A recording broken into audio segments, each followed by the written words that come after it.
Hoy vamos a hablar del libro de Enoch. ¿Por qué no está en el canon? Vamos a ver exactamente qué es lo que este libro dice sobre los gigantes y los ángeles caídos y qué relación tiene esto con lo que leemos en Génesis capítulo 6 que hemos estado estudiando en estos días pasados. Si usted está listo, ya comenzamos.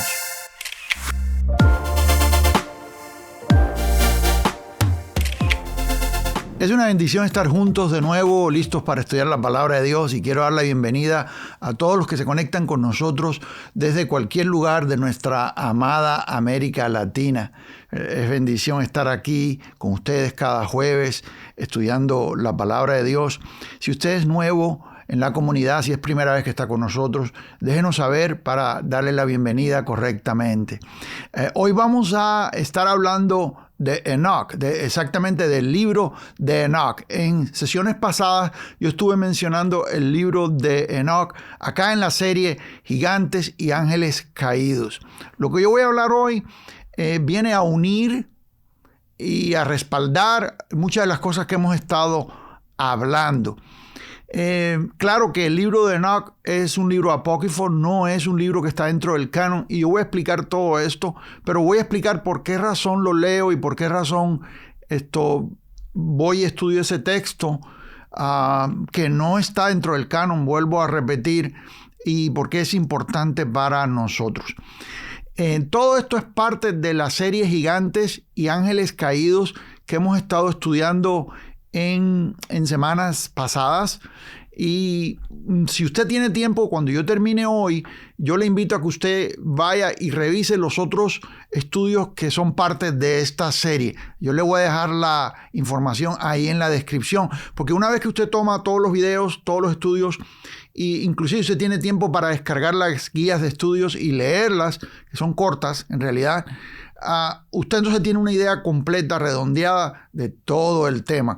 Este es un tema extenso, no lo hemos podido cubrir en una sola noche, por eso es que lo extendimos para hacerlo en forma de serie. Pero bueno, hoy estamos hablando del libro de Enoch.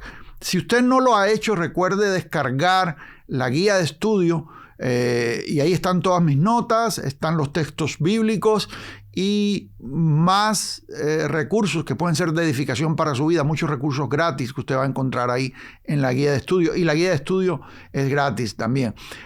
Si usted no tiene el libro de la serie, yo le recomiendo que lo consiga. Este es el libro Gigantes y Ángeles Caídos. Aquí está todo el material que hemos cubierto en esta serie, y yo sé que va a ser de bendición para su vida. Ahí debajo le voy a dejar también un enlace para que usted lo pueda conseguir.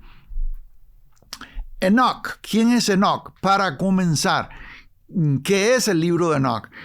Bueno, si usted se va a la guía de estudio, usted se da cuenta que yo voy a dar muchas cosas. En la guía de estudio voy a cubrir muchas cosas, inclusive referencias de cosas que voy a mencionar hoy, para que usted quiera estudiarlas más a fondo, ver las referencias y estar seguro de que lo que estoy diciendo es correcto, ¿sí? En gloria a Dios. En esta serie hemos estado estudiando sobre los gigantes, las razas, las diferentes razas de gigantes que vemos ahí en el Génesis capítulo 6. ¿De dónde vinieron los gigantes? Hemos estudiado quiénes son los hijos de Dios y las hijas de los hombres, que dice la Biblia que se llegaron los hijos de Dios a las hijas de los hombres, y de ahí vinieron los gigantes nefilitas. Luego hablamos de los gigantes que sobrevivieron el diluvio, porque en el diluvio murió toda carne, excepto 8 personas, es decir, Noé y su familia. Entonces, ¿cómo es posible que luego encontramos gigantes allá en Canaán? ¿Y por qué en Canaán? Dicho sea de paso, hablamos de eso también. Eso lo cubrimos en videos anteriores. Hablamos de los ángeles caídos que están encerrados en prisiones de oscuridad. ¿Cómo sucedió todo eso? ¿Y por qué razón están ahí guardados hasta el día del juicio? ¿Y qué va a pasar con ellos en el último tiempo? Todo eso lo hemos estado cubriendo. Pero hoy, lo que vamos a hacer hoy va a unir muchas cosas. Por ejemplo, geográficamente, ¿por qué razón esta área de Canaán es especialmente escogida por estos gigantes? ¿Por qué se fueron al área de Canaán? ¿Por qué están estos gigantes? ¿Por qué son importantes estos gigantes en la Biblia? Hay gente que tiene dudas si existieron o no existieron gigantes. Ya eso lo hemos comprobado. Todavía en esta serie, en la sesión que sigue después de esta, yo voy a hablar de gigantes modernos y le voy a dar la data completa. En el libro, de hecho, yo tengo una data de 200, creo que son 213 gigantes modernos, con nombre, apellido, país donde han vivido, todo eso. Y inclusive hablo con fotos de documentos, historias de varios gigantes que han existido en la historia, de verdad, en nuestra era moderna. Pero si nos vamos a la arqueología, también encontramos que en el pasado se han encontrado huesos de gigantes. Mi abuelo me hablaba a mí de un museo que había en Islas Canarias, donde él visitaba cuando era niño, y él me decía que en ese museo habían huesos de gigantes, que había inclusive un esqueleto de un gigante completo, un guancho, que era de ahí del área de Islas Canarias. Los que habitaron esas islas anteriormente, antes de que las islas fueran conquistadas por los españoles, para ellos era muy común esto de que existieron gigantes y vivieron ahí en las islas en tiempos antes. Y bueno, ahí están los museos y ahí están los huesos. Esto no es nada extraño.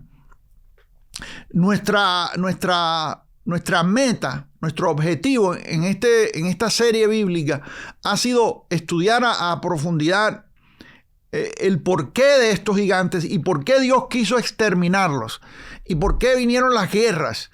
Existieron guerras. ¿Por qué razón Josué, cuando fue a tomar el área de Canaán, tuvo que ir y destruir gigantes? ¿Por qué David es llamado con sus valientes a ir y destruir gigantes? Y eso lo hemos todo documentado en el texto bíblico, sí, con bastante apoyo bíblico. Bueno, hemos estado tocando las culturas de los gigantes, hemos estado estudiando, hemos hablado específicamente del tamaño de gigantes y todo eso. Ahora, hoy entramos en el libro de Enoch y mucha gente son escépticas con esto, y yo también quiero confesar que soy bastante escéptico. Yo trato de mantenerme siempre dentro del texto bíblico y yo no puedo a usted citarle un texto y decirle a usted que es inspirado cuando no lo es. El libro de Enoch no es un libro que se considera inspirado por Dios.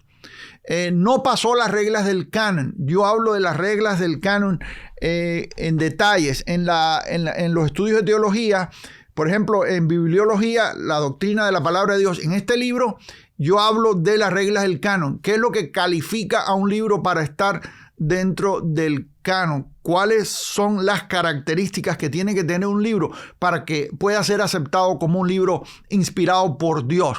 Lo hablo acá. De hecho, tengo el libro y tengo un curso que está ahí en la plataforma. Le voy a dejar el enlace ahí debajo, que usted puede tomarlo. Y ahí yo explico bien todo lo que tiene que ver con eso.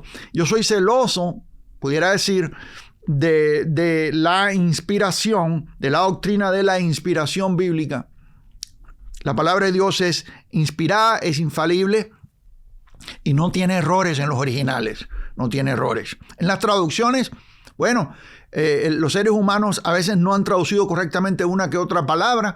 Por eso tenemos varias traducciones y revisamos unas contra otras. Por eso tenemos diccionarios en griego, en hebreo.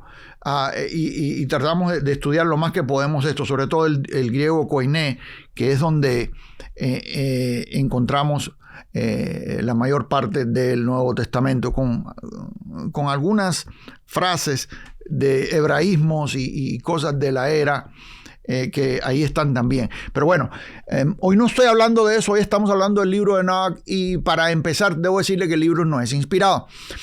No es inspirado o no se considera inspirado por el canon que nosotros usamos. Y nosotros usamos el canon de acá del occidente, es decir, el canon que ha usado la iglesia cristiana históricamente por siglos. Y estoy hablando desde la iglesia primitiva hasta luego la institución católica y los desvíos que hubieron, que la cual aceptó cierta cantidad de libros apócrifos que nosotros no los consideramos dentro del canon.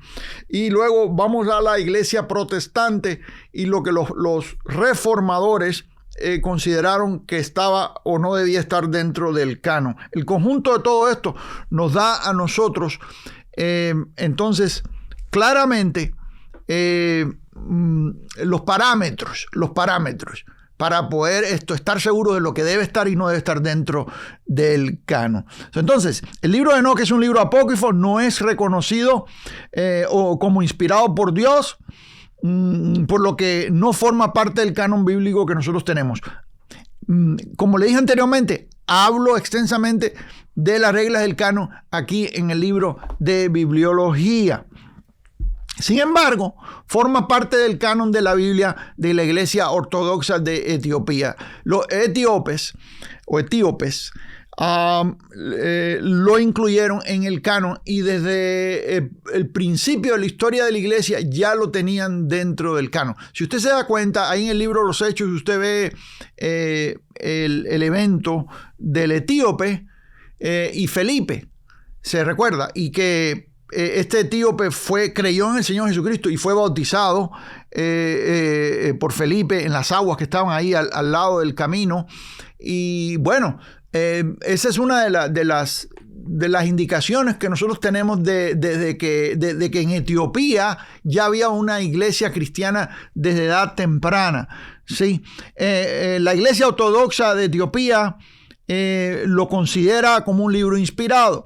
La iglesia ortodoxa de Eritrea lo considera como un libro inspirado. También ha sido encontrado en algunos de los códices de la Septuaginta. Está en el Códice Vaticano y papiros, especialmente en el Chester Beauty. Los Beta Israel, que son judíos etíopes, también lo incluyen en el Tanaj, que es la Biblia que usan los judíos, es decir, el Antiguo Testamento ordenado de la forma que lo usan los judíos. Esto es a diferencia de los demás judíos actuales, que ellos sí lo excluyen. Entonces sí vemos que el libro ha sido reconocido. El libro se encuentra ahí en el descubrimiento de los rollos del Mar Muerto. Ahí encuentran estos rollos de el libro de Enoc. Quiere decir que está entre todos los otros rollos que encontraron, porque era leído por los creyentes de esa era. Estamos hablando de creyentes judíos, de una secta específicamente de judíos, posiblemente los esenios, que practicaban los lavamientos en agua de una manera muy, muy especial y vivían fuera de la ciudad, vivían en las afueras, en comunidad. Ahí esta gente que tenía una teología apocalíptica muy, muy fuerte, era un grupo muy escatológico, esperando el fin y los eventos del fin que vendrían pronto. Este grupo de judíos conservó, enterró, escondió en jarras de barro los rollos que ellos manejaban y leían. Para nosotros esto vino a ser una bendición porque nosotros teníamos los rollos que se habían descubierto anteriormente, que eran rollos más recientes. Recuérdense que la Biblia que nosotros tenemos nos viene por medio de una cantidad de cientos y cientos y cientos de copias que cuando uno las sobrepone, cuando impone una sobre otra, nos damos cuenta que todas dicen lo mismo. Las diferencias son muy pequeñitas en poquitos detallitos y podemos entonces de ahí traducir el texto. En algunos de los rollos que se encontraron anteriormente, de donde viene por ejemplo la Biblia del oso, que es la que nosotros, la Reina Valera que nosotros tenemos hoy en día, todavía no habían sido descubiertos estos rollos del Mar Muerto. Los rollos que se han descubierto más recientemente son rollos más antiguos. Y en los rollos, muchas Biblias que nosotros tenemos hoy en día, traducciones más modernas, han usado el texto más antiguo y esto a nosotros nos ha dado es una bendición, porque inclusive hubieron frases que fueron incluidas en traducciones que vienen de los textos que se usaron hace 500 años, por ejemplo, que ahora no son más claras por el hallazgo de estos rollos que son más antiguos. El hallazgo más reciente de rollos más antiguos, los manuscritos más antiguos. Bueno, entre esos manuscritos está ahí el libro de Enoch. Sí, Enoch es manejado por la iglesia primitiva. Es un libro que es manejado por la iglesia primitiva. Y Enoch, lo que escribe Enoch o las profecías de Enoch son mencionadas en el texto bíblico que nosotros tenemos dentro del canon. Esto es algo a lo cual tenemos que prestar atención. Como he dicho antes, no lo tomamos como escritura inspirada, pero sí lo tomamos como un texto auxiliar, de la misma manera que nosotros estudiamos historia. De la misma manera que estudiamos lo que escribieron los padres de la iglesia, lo que escribieron historiadores de la iglesia, lo que escribió Josefus, donde tenemos mucha información sobre lo que ocurrió en Jerusalén, en el cumplimiento de las profecías de Mateo 24, ahí en el año 70 después de Cristo, con la destrucción del templo y de la ciudad. Josefus nos aclara mucho sobre esto. Entonces, para los que estudiamos la palabra de Dios, para los que estudiamos teología bíblica, es importante poder leer y revisar textos históricos que nos dan a nosotros, nos confirman algunas cosas que son contemporáneas al texto bíblico, ¿sí?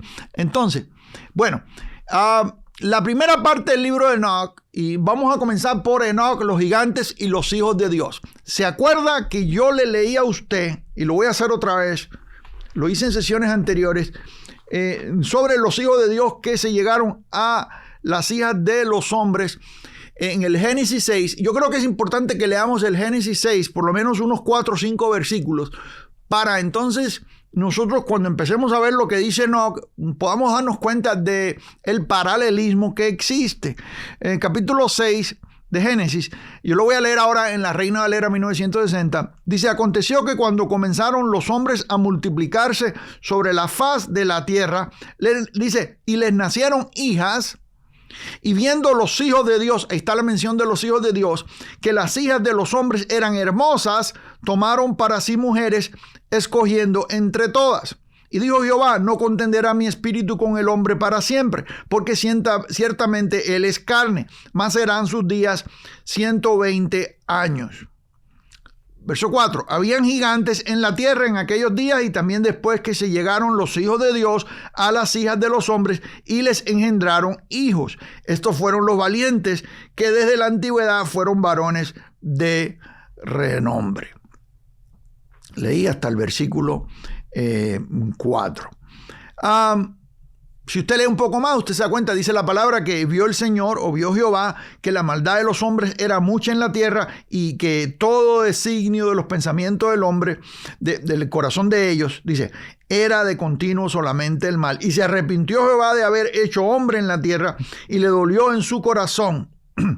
Y dijo Jehová: raeré de sobre la faz de la tierra a los hombres que he creado, desde el hombre hasta la bestia y hasta el reptil y hasta las aves del cielo, pues me arrepiento de haberlos hecho. Y ahí usted se da cuenta que Dios le da la comisión a Noé de edificar el arca y salvar a los animales que Dios dispone salvar ahí, y en su misericordia en medio del juicio Dios tiene compasión de un remanente, tanto humano como animal, dicho sea de paso, de la misma manera que Romanos nos dice en nosotros capítulo 5 ahí, que Él escogió a los muchos, cuando Dios pudo haber destruido a toda la humanidad por completo y no haber hecho más nada, Dios siempre tiene un remanente y comienza de nuevo. Es algo bien tremendo.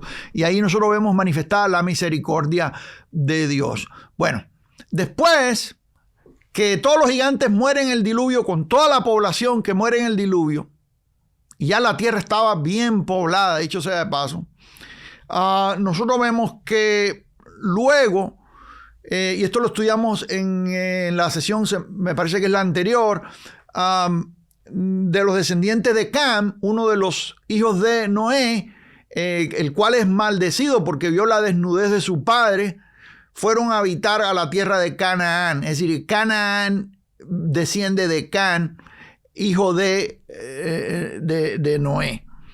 Y luego nosotros vemos ahí gigantes de nuevo, los hijos de Anak, y vemos varias razas de gigantes, o grupos de gigantes más bien, ahí en el área de Canaán. Cuando Josué va a tomar y cuando envía a Moisés a los espías, para empezar, antes de Josué, envía a Moisés a los espías, ellos dicen, ahí vimos gigantes, vimos a los hijos de Anak, raza de los gigantes, dice, y nosotros parecíamos para ellos como saltamontes, como grillos, como langostas, pero langostas en este idioma no está hablando de la langosta que uno marina, que uno come, la langosta grande, está hablando de grillos, chapulines, no sé cómo le digan en su país, dígamelo ahí en cómo se le llama, cómo le llaman en su país. Los mexicanos le dicen grillos o chapulines.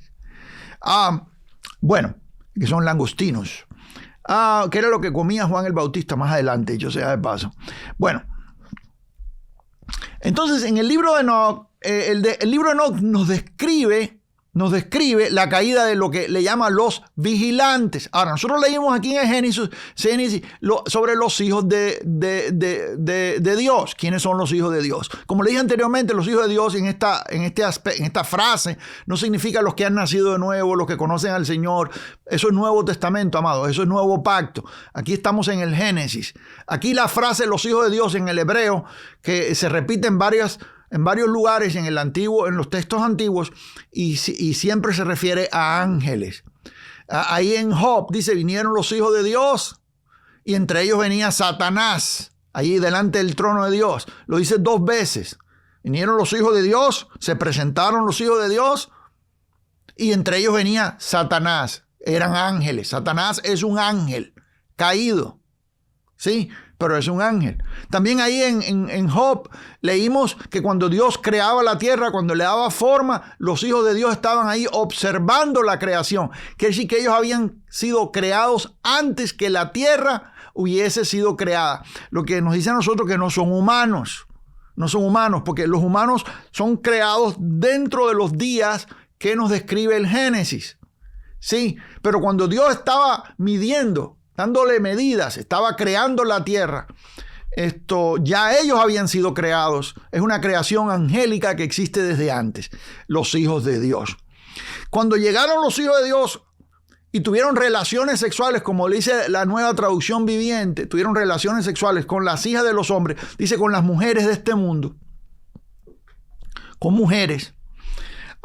Nosotros nos damos cuenta claramente que, y con todos los textos que hemos revisado antes, y si usted se va al primer capítulo que tocamos en esta serie, usted se da cuenta que ahí hablo específicamente de por qué estamos seguros de que los gigantes nefilitas vinieron de la unión o de la relación sexual entre ángeles caídos y mujeres. Usted dice, ¿cómo es posible eso si los ángeles no tienen sexo? Como leímos también, y lo leímos y lo estudiamos y le expliqué por qué. Bueno, la Biblia nos enseña que ellos perdieron su primer estado, abandonaron su morada, dice Judas. Abandonaron su morada. Estudiamos lo que son moradas. Le hablé de lo que son moradas celestiales y moradas terrenales. Nosotros vivimos en una morada terrenal. Pablo nos explica claramente que cuando nosotros dejemos esta morada, vamos a entrar en una morada celestial. Cuando estemos en la presencia del Señor en el cielo, entramos en una morada. Las moradas que el Señor fue a preparar no son casas con habitaciones, con baños y recámaras, para nada. Esto son moradas donde nuestro espíritu va a habitar, quiere decir que es un cuerpo celestial. De eso hablo bastante en los capítulos anteriores, por eso yo le recomiendo a usted que vea la serie entera. Ahí le dejo el enlace en la descripción. Pero bueno, en el libro de Enoc le llama los vigilantes a estos hijos de Dios o ángeles caídos, los vigilantes. Que fueron los ángeles que engendraron a los nefilitas. La palabra vigilantes viene del griego egregoroi, que significa observadores o vigilantes, también conocidos como hijos de Elohim. Así se conocen también, Elohim siendo Dios en este caso. Ahí ve usted la similitud con los hijos de Dios. En el hebreo se llama Nei Ha Elohim, que significa que que son hijos de Elohim o de Dios. Siendo que Elohim se refiere a Dios, entonces podríamos llamar a estos vigilantes los hijos de Dios, de la misma manera que lo leemos en el Génesis capítulo 6. Puede ver usted la similitud desde ahora ya con el texto de Génesis. Estos vigilantes son mencionados en algunos textos apócrifos judíos como un grupo de ángeles caídos. Aquí en la guía de estudio le doy a usted la cita para que usted vaya y lo busque y lo estudie y vea los detalles sobre esto que menciono acá, sobre estos libros apócrifos donde son mencionados como ángeles caídos. Si leemos los eventos que describe el libro de Enoc, vemos el paralelismo que existe entre el texto de Génesis 6 y no solo eso. En este libro encontramos también detalles que corroboran y amplían el tema de los gigantes y los hijos de Dios, fortaleciendo el argumento de que estos últimos eran ángeles caídos. Entonces, ¿está listo para entrar? Vamos a entrar al libro de Enoc. Escuche bien, yo no voy a estudiar el libro de Enoc, no vamos a estudiar el libro de Enoc versículo por versículo todo el libro. No lo vamos a hacer, no lo pudiéramos hacer en una noche, pero, o en un rato, que es lo que estamos aquí juntos. Yo voy a hablar de todo lo que en el libro de Enoc tiene que ver con los gigantes y los ángeles caídos. Todo lo que tiene que ver con los nefilitas. Todo lo que tiene que ver con lo que sucede en el Génesis. En eso me voy a concentrar, ¿sí? El libro de Enoc luego habla de otras cosas más, pero yo no voy a entrar allá. Ahora, al menos 4 personas diferentes aparecen en la Biblia con el nombre de Enoc. Eso usted lo puede buscar después, pero ahí lo encontramos en Génesis capítulo 4, verso 17, capítulo 5, verso 18, capítulo 25, verso 4 y capítulo 46, verso 9. ¿Quién es Enoc? Sin embargo, es solamente del Enoc mencionado en Génesis capítulo 5, verso 18 que tenemos detalles. De los otros no sabemos quiénes son, no tenemos detalles de su vida, pero de este Enoc, que es el que es mencionado entre los héroes de la fe, es el Enoc que es mencionado por Judas, que es mencionado en otros libros de la Biblia. De ese sí tenemos detalles y tenemos que estudiar esto para entonces poder entender el texto. A Judas capítulo 1 verso 14 dice: de estos profetizó Enoc séptimo desde Adán. Ahí nos menciona que es descendiente directo de Adán. Y de hecho esta mención de Judas hace referencia a algo que aparece en el libro de Enoc. Tremendamente. Vamos al texto completo y voy a leer Judas 1 y voy a leer 14 y 15. Dice: de estos también profetizó Enoc, séptimo desde Adán, diciendo: he aquí vino el Señor con sus santas decenas de millares. Esto dijo Enoc. Escuche bien. He aquí vino el Señor con sus santas decenas de millares para hacer juicio contra todos y dejar convictos a todos los impíos de todas sus obras impías que han hecho impíamente y de todas las cosas duras que los pecadores impíos han hablado contra él. Quiere decir que Judas está tomando lo que escribe Enoc o lo que profetiza Enoc como un texto inspirado. ¿Se da cuenta? Y esa es una de las características que se necesitan para que un libro esté dentro del canon. Es que sea mencionado por otro libro que ya está dentro del canon. Lo que pasa con el libro de Enoc es que no cumple todos los requisitos. Cumple algunos. Sí. Enoc caminó con Dios. Si usted sabe la historia de Enoc, él tuvo una relación cercana con el Creador de tal manera que él no vio muerte. El Señor lo levantó al igual que Elías Tisbita. Si usted se va al Génesis capítulo 5 conmigo, voy a leer 22 al 24. Dice: y caminó Enoc con Dios después que engendró a Matusalén. ¿Sabe quién es Matusalén? Es la persona que más larga vida ha tenido en la historia de la humanidad. 300 años y engendró hijos e hijas, y fueron todos los días de Enoc 365 años. Caminó pues Enoc con Dios y desapareció porque le llevó Dios. El Señor lo levantó y se lo llevó de la misma manera que el Señor se llevó a Elías Tisbita, vivos. Que sí, que Enoc está vivo, no vio muerte, fue levantado con cuerpo. ¿Me está siguiendo acá? No me voy a complicar en eso en esta hora, no me voy a meter muy profundo, pero es una de las dos personas que no vieron muerte. Ahora, en el libro de Hebreos, Enoc aparece en la lista de los héroes de la fe. Este Enoc es alguien bien especial. Hebreos capítulo 11, verso 5 dice: por la fe Enoc fue traspuesto para no ver muerte, y no fue hallado, porque lo traspuso Dios, y antes que fuese traspuesto, tuvo testimonio de haber agradado a Dios. Ahí está en la lista de los héroes de la fe. Ahí vemos el uso de la palabra transpuesto, lo que nos confirma la manera en que Dios se llevó a Enoc. Vamos a gigantes y ángeles caídos en el libro de Enoc. Yo bastante de eso hablo aquí en el libro Gigantes y Ángeles Caídos, y de hecho yo dedico un capítulo de este libro a hablar de Enoc. Aquí lo va a encontrar también. Vamos acá. En este libro apócrifo de Enoc encontramos que en el capítulo 6 el recuento de cuando los hijos de Dios tuvieron relaciones sexuales con las hijas de los hombres, lo cual es paralelo al texto de Génesis. Sin embargo, en este se refiere explícitamente a los hijos de Dios como ángeles, los hijos del cielo, evidentemente ángeles caídos. Nosotros tuvimos que ir y hacer un estudio profundo del Génesis 6 y compararlo con Job y con otros textos para entonces poder interpretar quiénes son los hijos de Dios que tuvieron relaciones con las hijas de los hombres. Porque no explícitamente dice ahí que son ángeles caídos, pero estudiando, como le hablé anteriormente, estudiando Job y estudiando otros textos, nos damos cuenta que está hablando de ángeles caídos que tuvieron relaciones con mujeres. En el libro de Enoc no se necesita interpretar, porque el libro de Enoc está diciendo explícitamente que ángeles caídos vinieron y tuvieron relaciones sexuales con mujeres.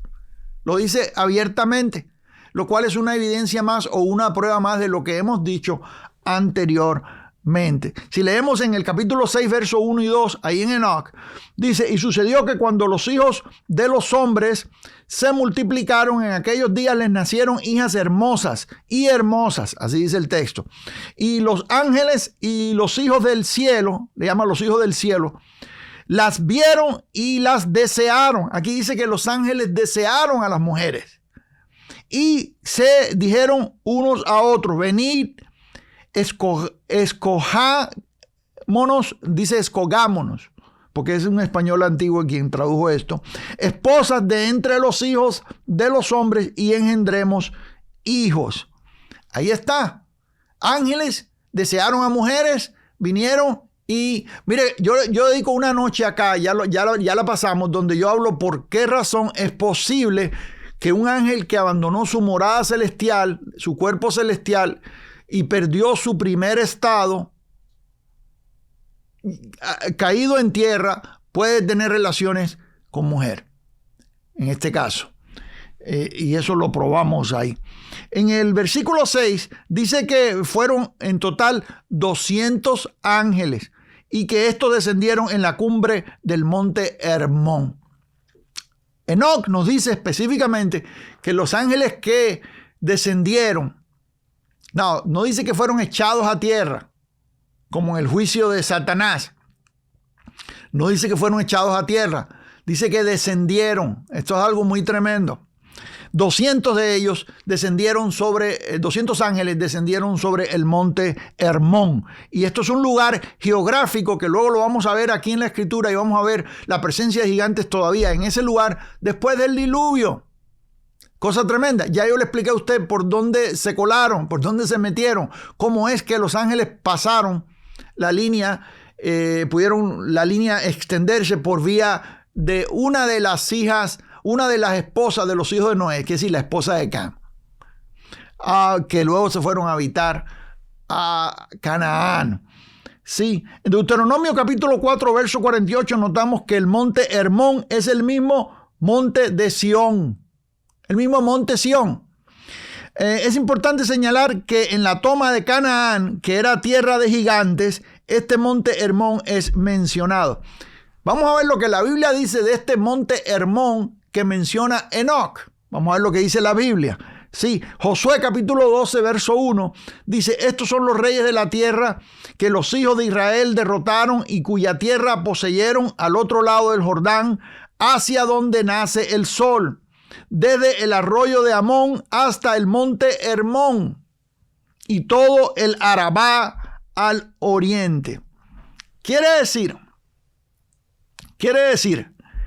que el monte Hermón, que es mencionado acá en el libro de Enoc, es mencionado en la Biblia, en la toma de Canaán, cuando, acuérdense que Josué es el que viene a tomar la tierra prometida. Nosotros le llamamos la tierra prometida, pero esa es la tierra de Canaán. Y esa tierra de Canaán estaba habitada por gigantes. ¿Me está siguiendo acá? Y por personas que no eran gigantes también, quiero decir. Pero entre ellos estaban los gigantes. Ahora, entre los territorios tomados se menciona a Og, rey de Basán. Yo hablé de este rey en la sesión pasada. Vamos al texto, porque este es un gigante tan grande y una cama tan grande que es inmenso. Yo le di las medidas de este gigante en la sesión anterior y es inmenso. Mire esto. Dice, entre los territorios tomados se menciona Gog. Vamos acá. Josué 12:4 dice, y el territorio de Og, rey de Basán, que había quedado de los refaitas, el cual habitaba en Astarot y en Edrei.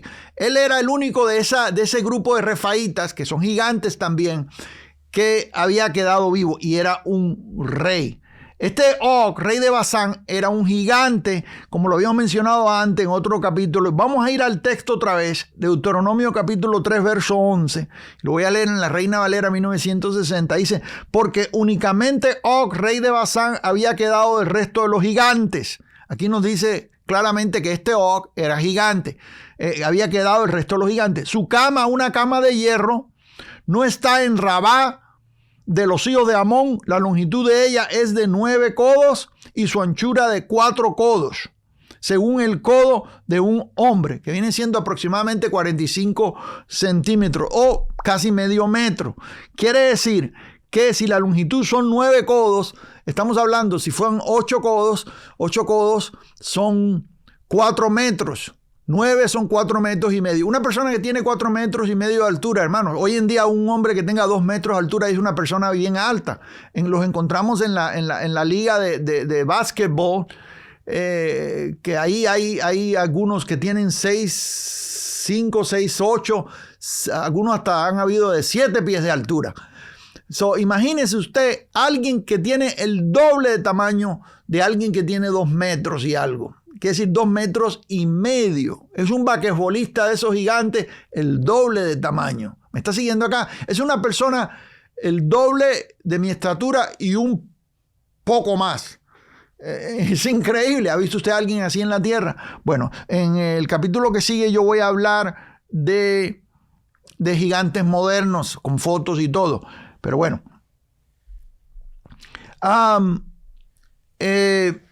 El texto nos dice aquí claramente quién es este rey de Basán y lo liga geográficamente a lo que sucede. Ya vimos la mención del monte Hermón, ¿sí?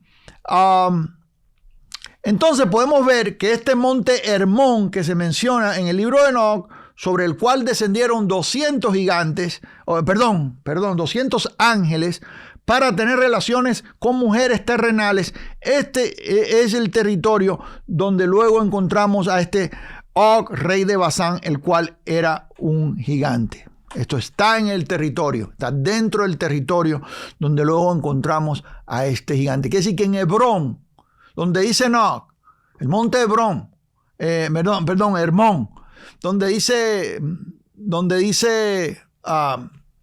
Enoc, que descendieron 200 gigantes. Luego, después del diluvio, después que todos los gigantes son eliminados, encontramos ahí gigantes de nuevo viviendo ahí en esa área. Ellos eran atraídos a esa área. Es decir, que los gigantes vinieron al área de donde mismo descendieron los ángeles antes del diluvio. Eso es un misterio bien tremendo, es algo bien tremendo. ¿Por qué razón los gigantes están atraídos a esa zona? No, las evidencias de gigantes en Canaán ya las hemos establecido en capítulos anteriores. Lo interesante es la mención de 200 ángeles que descendieron sobre esa zona para tener relaciones con las hijas de los hombres. El misterio está en que entre uno y otro evento sucede el diluvio. Quiere decir que el diluvio está entre la descendencia, es decir, cuando descienden estos 200 ángeles al monte Hermón, y entre los gigantes que encontramos más adelante en el monte Hermón. Siempre en el monte Hermón, en esa área de Canaán, que es Canaán.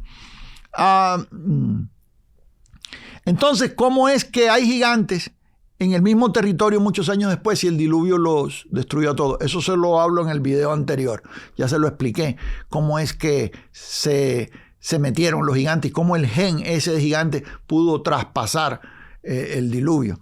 Y le expliqué que es por medio de la la esposa de uno de los hijos de Noé. Y le explico ahí en detalles, contexto y todo, por qué razón, cómo funciona, cómo es que llegó a pasar eso. Se lo doy ahí en detalles. Ahora, entonces, vemos un interés por esta raza de gigantes, por estos gigantes, un interés que tenían por esta área, por esta zona. Interesante que esta zona es la zona que Dios le promete a Abraham, que se la va a dar por herencia. Y cuando Dios le promete a Abraham, que luego vino a ser Abraham, ese territorio completo se lo promete como herencia para que ahí levante descendencia. Sí, en ese territorio, esto exactamente es donde están los gigantes, que sí que para que esa tierra la puedan poseer los hijos de Dios, tienen que exterminarse los gigantes. Tienen que exterminar a los gigantes, y cuando Josué entra a tomar a Canaán, tiene una misión muy tremenda de ir y exterminar gigantes. ¿Cuántos están conmigo acá? ¿Cuántos están recibiendo algo? Dígame ahí en los comentarios si está recibiendo algo. Dígame ahí en el chat. Si tiene alguna pregunta, hágala ahí. Vamos a estar al tanto para responderle. Amado, si usted no se ha suscrito al canal, recuerde hacerlo. Es importante que usted lo haga porque esa es la manera en que usted recibe notificaciones cuando salimos con estudios nuevos, reflexiones, videos nuevos, etc. Y recuerde presionar la campanita para que le lleguen notificaciones, ¿sí? Gloria a Jesús. Dígame que se está gozando, ¿sí? Bueno, hay preguntas aquí. Yo escribo algunas acá en el libro y en la guía de estudio. ¿Tendría la esposa de Cam algún interés por rehabitar esa zona que habían perdido los gigantes en el diluvio? ¿Estaba ella consciente de poseer ella el gen de gigantes o es algo que ella no se dio cuenta? ¿Habría crecido ella en una familia de gigantes que ya habían habitado ese territorio y después del diluvio, a propósito, quiso regresar con su esposo Cam, el cual había sido maldecido por su padre Noé? La pregunta es si ¿es este el caso? ¿Es este el caso? Estas son otras especulaciones y solamente especulaciones. El texto bíblico no contiene información. Esto es un misterio, pero uno se pone a pensar y digo, bueno, las casualidades no existen, ¿no? Pero ¿qué interés? ¿Qué interés de ir y habitar esa zona? ¿Qué interés? ¿Sí? Gigantes, hijos de ángeles caídos. El texto del libro de Enoch nos dice explícitamente que los gigantes nacieron de la relación de ángeles caídos y las hijas de los hombres.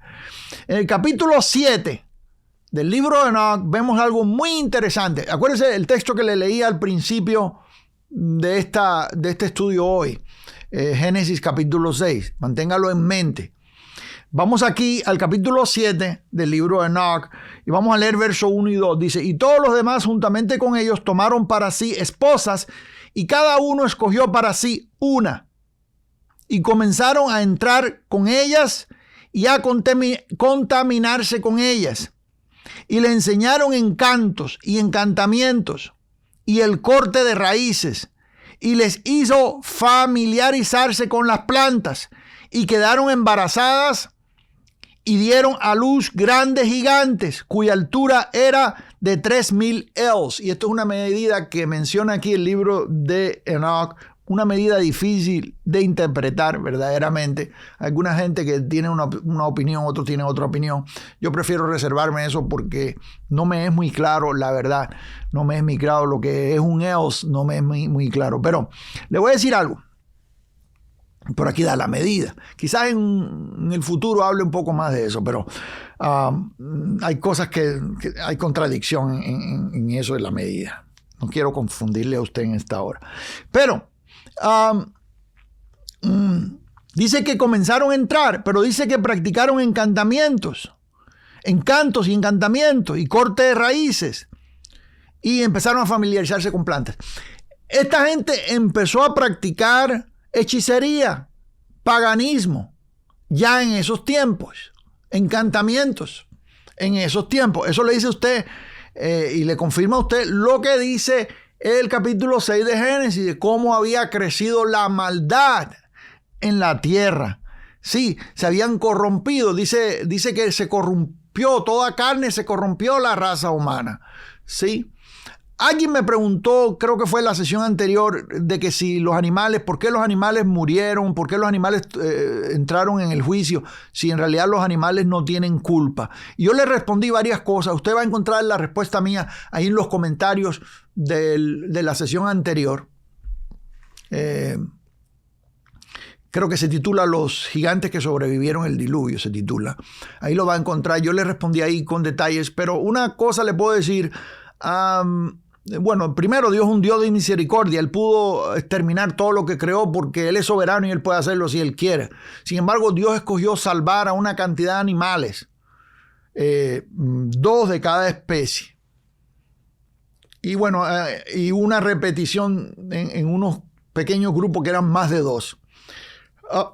Pero la Biblia habla de cómo los seres humanos pueden contaminar animales. Eso lo vemos en otros lugares en el Antiguo Testamento. Y habla de animales contaminados, que están contaminados. Y nosotros estudiamos que hubieron prácticas de seres humanos donde practicaron bestialidad, tener relaciones con animales, desde tiempos muy antiguos. Y la Biblia menciona eso. Y también los sacrificios paganos que se hacían con animales, de tal manera que fueron corrompiendo también a los animales. Fueron tan malos los seres que estaban viviendo antes del diluvio que llegaron aún a corromper a los animales. Y Dios dijo, voy a acabar con todo. Excepto los animales que estaban en el mar, en los océanos. ¿Por qué razón Dios no destruye los animales que están en los océanos? Bueno, evidentemente porque la destrucción, el juicio vendría por medio de agua. Una ballena que está en un océano, no importa cuánto llueva, cuánto suba el nivel del mar, esa ballena tiene para comer y no se va a ahogar, ¿cierto? Eso es una manera lógica quizá de explicarlo.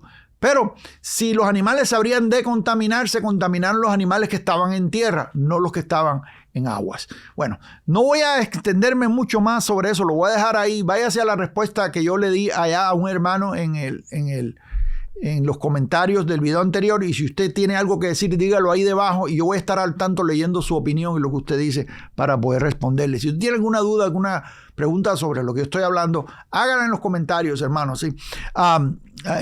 Y yo voy a estar al tanto para responderle, ¿sí? Gloria a Jesús. Sí. También describe aquí, ¿no? la maldad y violencia de estos gigantes, que estos gigantes trajeron, y cómo esto tiene que ver con la decisión de Dios de enviar su juicio por medio del diluvio. Si usted lee ahí en el capítulo 7, bueno, usted no tiene el libro de Enoch, es posiblemente que ni lo necesite, eso no se preocupe por eso, yo se lo voy a leer. Capítulo 7, versos 3 y 4, dice que consumieron todas las adquisiciones de los hombres. Y cuando los hombres ya no pudieron sostenerlos, los gigantes se volvieron contra ellos y devoraron a la humanidad. Se han encontrado evidencias arqueológicas de gigantes y de mucha violencia. Pero hay escritos antiguos que hablan de canibalismo, de que estas razas de gigantes llegaron a comer seres humanos. Eso es terrible. No, pero bueno, Enoc nos dice aquí que se volvieron y devoraron a la humanidad. Yo no sé si la palabra devoraron aquí está hablando específicamente o directamente de comer, devorar, cuando uno se devora algo, cuando uno come desesperadamente está devorándose algo, o lo devoraron en el sentido de que los mataron y acabaron, acabaron con ellos, pero o mataron gran cantidad de ellos. No sé exactamente si en qué sentido estaría escrita la palabra devorar ahí, pero devorar también se puede usar en relación al canibalismo.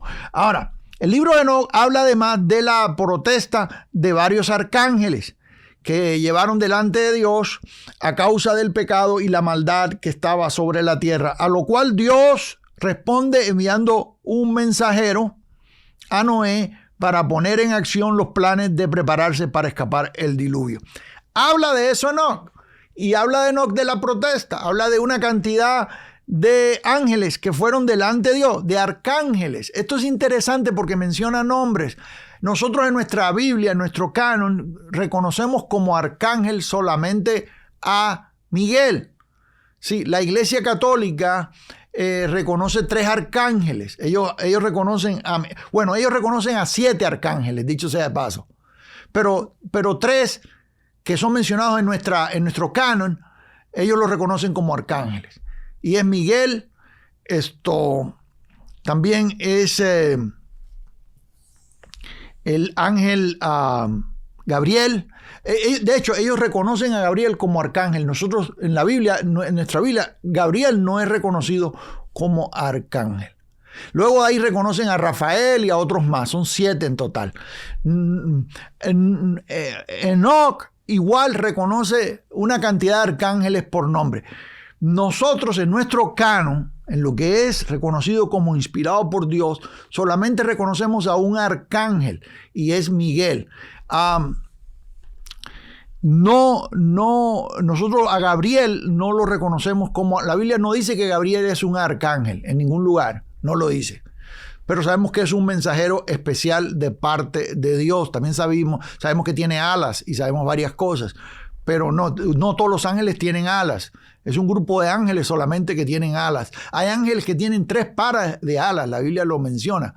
3 pares, son 6 alas en total y cosas así. Pero bueno, no vamos a meternos ahí. Yo tengo todo eso en angelología. Si usted quiere extender sobre el estudio de los ángeles, yo lo tengo ahí. Angelología, la doctrina de los ángeles. Tengo el libro, usted lo puede obtener en papel, lo puede descargar si usted quiere junto con el curso. Ahí está el curso también en el Instituto Reformadores, ahí lo puede obtener en el estudio de teología sistemática, ¿sí? Puede tomar ese curso solo si usted quiere, o puede tomar todos los cursos de teología sistemática. Dicho sea de paso, ahí tenemos 11 cursos de teología sistemática. Se llama Teología Sistemática para Latinoamérica. Ahí está todo lo que se refiere a la teología.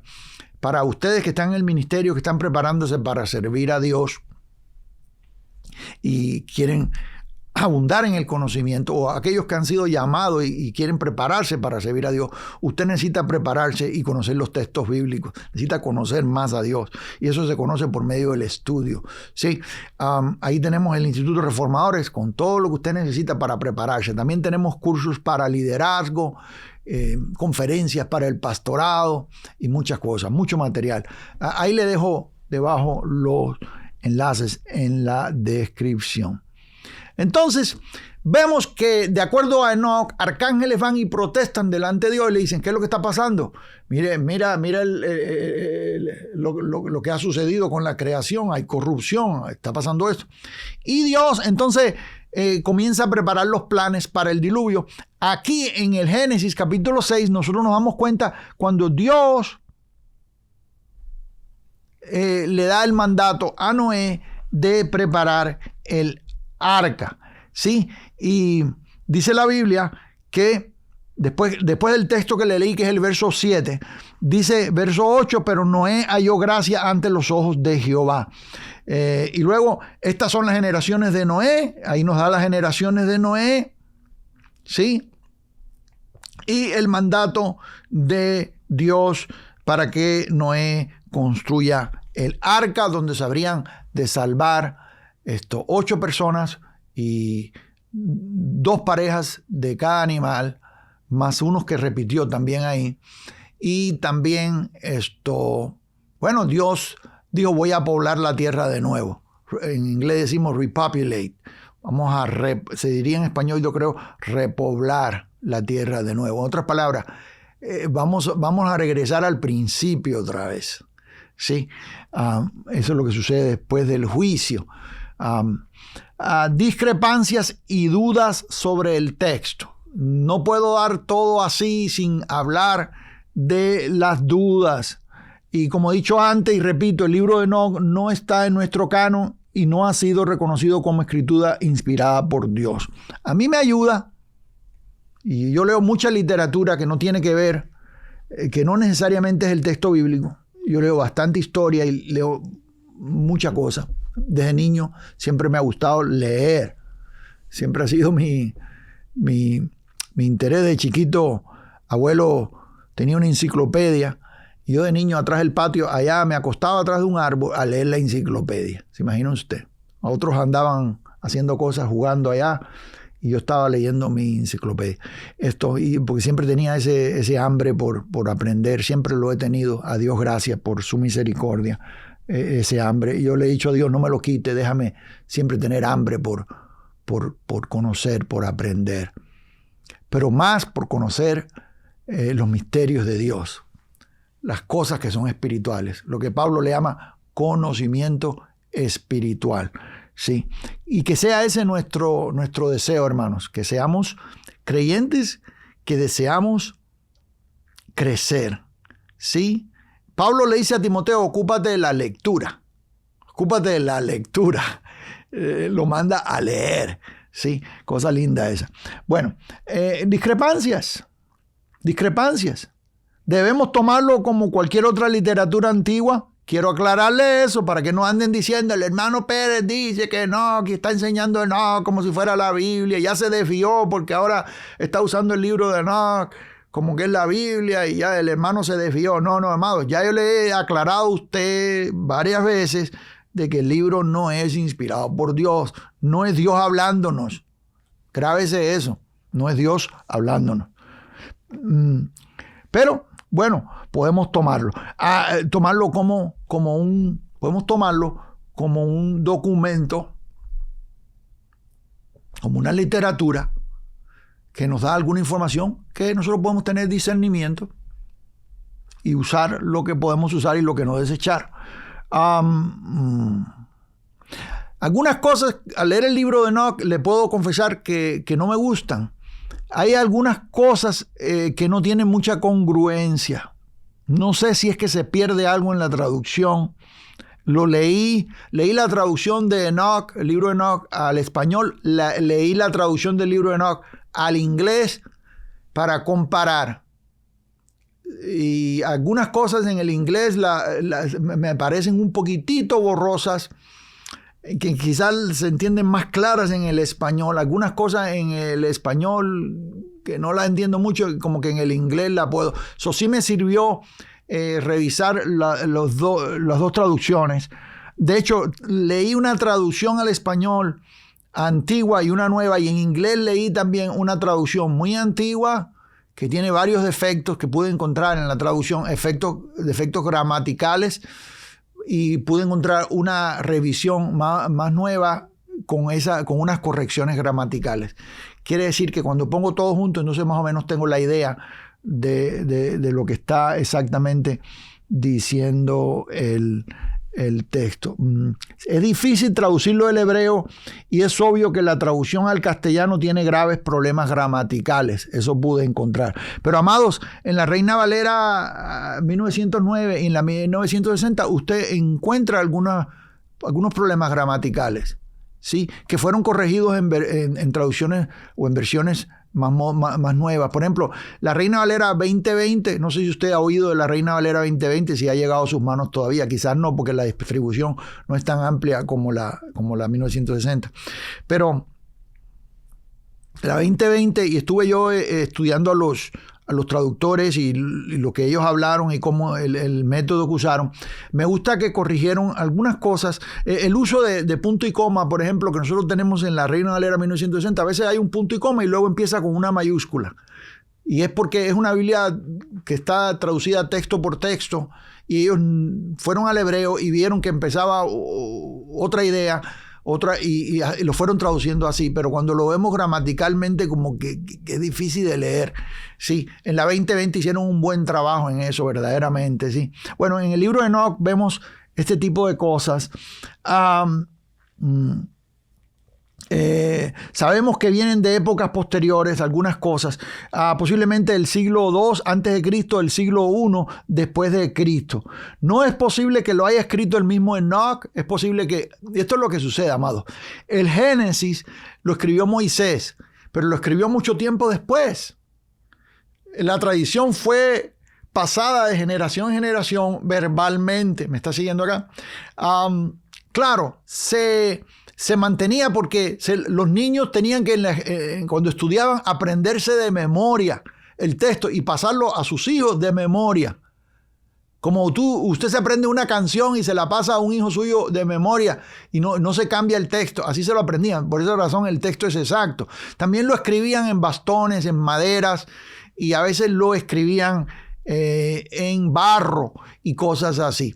En el caso de Enoch, no pudo haberlo escrito Enoch porque no había tablas en ese entonces para escribir, no había, posiblemente ya se escribía en barro en algunas culturas de ese entonces, porque vemos escritos muy antiguos, seculares, en el área de Persia, que están escritos en unas tablitas que son de barro. Pero no hay ninguno, no se ha encontrado ninguno de barro del libro de Enoch. Hay escritos que fueron hechos en bronce y hay otros que, bueno, nosotros dependemos ya de rollos de papiros y cosas así, pero para el texto bíblico, pero lo que sabemos es que no pudo Enoch haberlo escrito, tuvo que haber sido alguien después.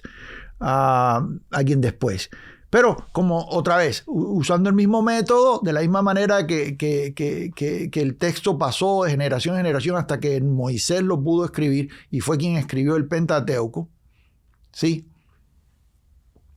De esa misma manera, Enoch llega a generaciones posteriores. Todavía no existía el escribir en piedra o en cuero en los días de Enoch. Las cosas que decían los antiguos eran o se pasaban de generación en generación audiblemente, claro que con la disciplina de aprender las narraciones de memoria. Eso ya se lo dije. Entonces vemos en el caso de Génesis, como dije anteriormente, que fue escrito por Moisés. Claro que en el caso de las Sagradas Escrituras, Dios inspiró a los escritores y por eso es que confiamos en la precisión, algo que no podemos decir del libro de Enoch. Podríamos tratarlo como documento histórico interesante, pero falible. Nunca podemos ponerle el título de infalible, ¿sí? En realidad debería decirse, usando el plural como hace Joseph, Tadus, Milek, libros de Enoch. Él los pone en plural porque es una composición de varios libros.